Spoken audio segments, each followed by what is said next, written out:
In the name of God, the compassionate, the merciful, Dr. Paulson, it's a great pleasure to be with you today and to be able to engage in a conversation. My sense of politics was formed by Max Weber's classic essay on politics as a vocation. Politics is a calling, not a profession. Politics is an obligation to the citizen and to the world, not an opportunity to rob the people blind. I hope that that formation translates into a sense of optimism that is grounded in very strict realism. So I'll begin with laying down the new normal, the threat, the word of threat, which we confront on a daily basis. Terror, morally reprehensible, it's become sociologically a system. We can no longer dismiss terror, narcotics, or human smuggling as sociological aberrations. There is an ecology that unites all these into a system. The global criminal economy is $1.7 trillion a year. And without understanding and confronting this global criminal economy, we are not going to face our critical problems. In this ecology, the bidding is provided by the criminal economy. That is the platform that enables terrorist financing and the smuggling of human beings. Every Afghan who comes to Europe spends $20,000 to $25,000. Our globalism is focused on the freedom of the well-to-do, but restrictions to the poor. And we need to understand this profound inequality in order to be able to deal with it systematically. It is a joint problem. It is not either our problem or yours. What we need to understand that together we have a series of problems that need to be solved. Terrorism as an ecology is inhabited first by networks that are cross-national in composition. The world of the state is organized around hierarchies. The world of criminality is organized around networks. I'll come back to the morphology, but networks, by definition, are fast and self-replicating, while states, even the best, are slow and deliberate, which makes them respond to the needs and aspirations of the citizens, but otherwise, cooperation between states is a fundamental problem. The second thing, you spoke of forms of order, but we live, particularly in our part of the world, with absence of rules of the game between states. The ecology of terror is made possible both by terrorists, but also by indifference of states and by the willingness of some states in the past to use malign state actors as instruments of policy. As long as some states differentiate between good and bad terrorists, all the state system is going to be in peril. So getting the rules of the game right is fundamental. Acheson famously observed in Presented Creation that at that time, in the world of post-45, they got half the word right. And we've been dealing with the legacy of not getting the other half right. Second, terrorism is acquired a morphology, as is criminality in general, as is movements of violence. The morphology is that they are very fast changing. It took Al-Qaeda 20 years to move from planning to its heinous attack on the World Trade Centers, with trials along the way in Kenya, in Yemen. But Daesh moved from conception to execution within 4 years.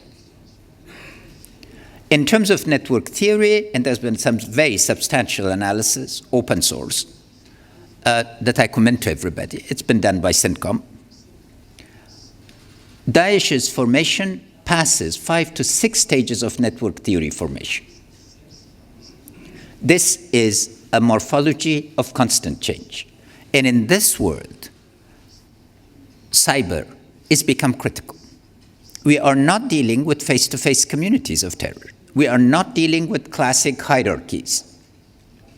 We are dealing with fast replicating movements that are recruiting through the internet, that forms of action that replicate and create the ground. So unless we understand the enemy and the threat that we're dealing with, our response will be partial. With apologies to Microsoft, if Al-Qaeda was version 1, Daesh is version 6. And we need to be prepared for version 6 and 8 and 9. I think Moore's law, that half-time of innovation is repeatedly halved, is now applying to these networks of violence. And again, by contrast, first understanding of the phenomena is fragmented. Intelligence is organized around countries.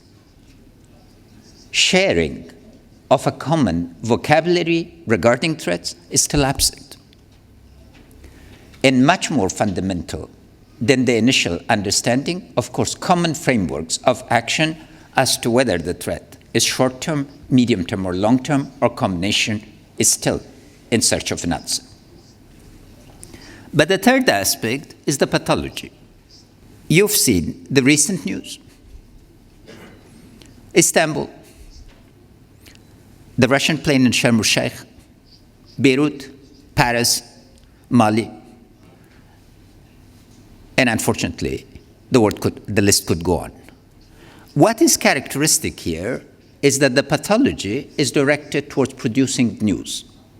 The narrative of the news cycle is now set by the action of terrorists. Which day has it been in the past months that the news has not been dominated by these networks, that they have not set the terms of the coverage? The counter-narrative is weak. It's there, but it's manifested in action in an unusual set of policies, not in a coherent narrative that previous struggles have enabled us to deal with. So in this kind of pathology, who's the object? And what's been the goal? First, our freedom of movement. The tourist industry has been hit in the past months because freedom of movement for tourism has been one of the fundamentals of freedom of movement. But second, the trust between the state and citizen is the key objective. Can you imagine people in Paris looking over their shoulders constantly to watch where the next threat is coming? New York of 1970s, where I lived, that was quite common. But Paris of 2015, no. And in between, of course, is the most fundamental of social contracts that is under attack.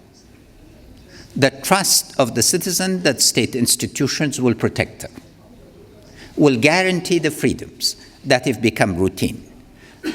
So as a result, the randomness is actually ordered.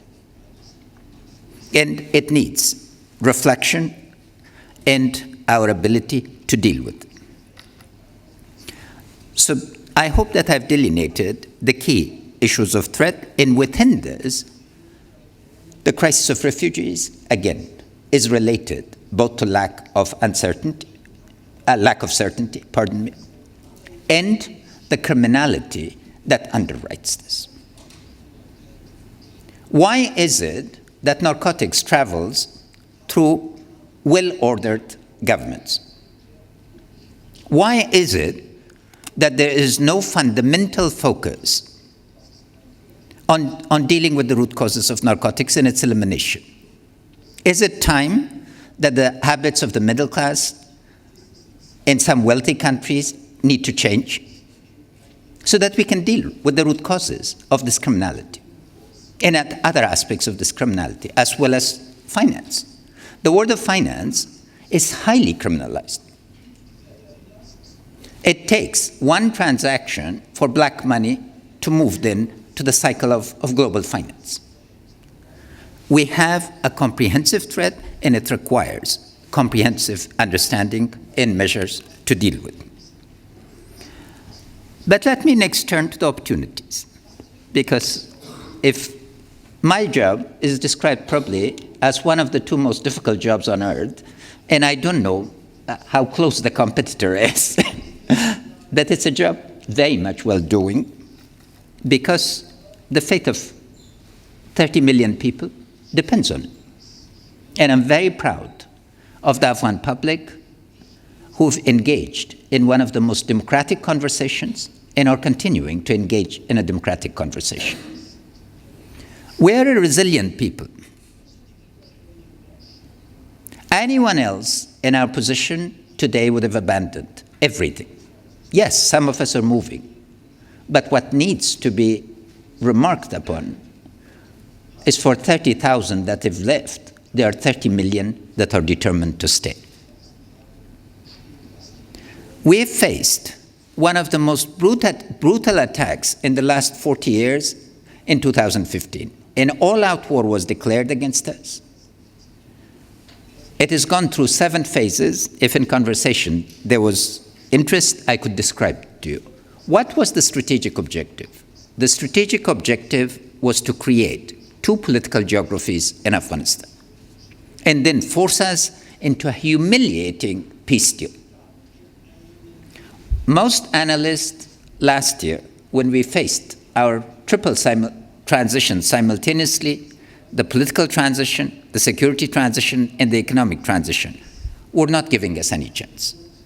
Today, our armed forces, our security and defense forces, have stood their ground. Yes, we've paid a very high price, but it's the price of patriotism. And I'm very proud to have been functioning as the commander-in-chief. The last thing I wanted, given my formation, which is social theory and citizenship, was to be forced into the role of commander-in-chief, but I've played it proudly. And I'm very proud that our forces are standing. And in this regard, let me pay first tribute to the 54 Germans who paid the highest price in helping us create the institutions that today are able to cope with the departure of 130,000 NATO ISAF troops and stand their ground. And second, let me thank Germany for its remarkable leadership this year. I'm very grateful to Chancellor Merkel for not only Germany's contribution, but for partnering with us to persuade the rest of our partners, including a very cogent argument to President Obama that Afghanistan was worth investing in and continued supporting. German support from civil society, from foundations, from political parties, and particularly from the government, has been highly welcome in our 100 years, I hope, will continue for centuries. But the larger world of opportunities. First, Asia is transforming from a geographical notion into a continental economy. Afghanistan is in the middle of 4 billion consumers. And when you look at the map, all routes in the past for Asian trade, pilgrimage, and yes, at times conquest, have led through Afghanistan. Our location, which for 200 years was a phenomenal deficit, is in the next 25 years going to become one of the most important assets in the region. Our vision, and it's not just empty vision, is to become the hub for a series of connectivities. The first project, taking energy from Kyrgyzstan onto Tajikistan, then to Afghanistan and Pakistan, is already underway. We've raised $1 billion for it, and it's soon going to be implemented. The Turkmenistan, Afghanistan, Pakistan, India pipeline on 13th of December, ground-laying ceremony is going to take place in Ashgabat. It's moving from theory to practice. Turkmen Railway is going to reach our border in February, transmission lines. So what is really significant is to see the space that was a cul-de-sac into a roundabout. Roundabout are places where ideas, people, and goods move freely in flow. The networks of violence need to be confronted by networks of virtue. And that's the possibility that is on offer. Second, the fundamental question is always asked, will Afghanistan be able to afford statehood in financial terms? Because today, of course, the overwhelming set of resources that underwrite statehood is derived from foreign aid. And the world is tired, exhausted with the syndrome of foreign aid, particularly when foreign aid is not effective. 1/3 of our geography that has been documented to date is worth between $1 and $3 trillion. In the next 20 years, we will become the largest producer of copper and the largest producer of iron in the world. We will become a significant player in the gold market. We have 14 of the 17 rare earth material, and most geologists describe us as the Saudi Arabia of lithium. That gives us a very different set of connectivities. And in terms of environment, we have the headwaters.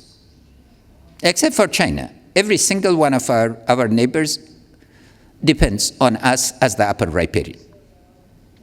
In the next 10 years, with 2 degrees of global warming, our water is going to be as valuable, if not more valuable, than the oil of our neighbors. But the most fundamental asset that gives me hope are our people. So some of the characteristics of the people, and then I can conclude. I stay within your 15 minutes, Ms. Miller. I'm very disciplined. The indirect impact of my grandfather being exposed to German education is paid. I'm always on time, and hopefully. Our people have several characteristics. First is, we are not a nation of beggars. You don't find Afghans begging on the streets. We interact, we trade, we take our destiny in our hands. But our dignity has been fundamental to our resilience. Second, we are young people. We are an ancient land, but inhabited by very young people. 70% of our people is below 35.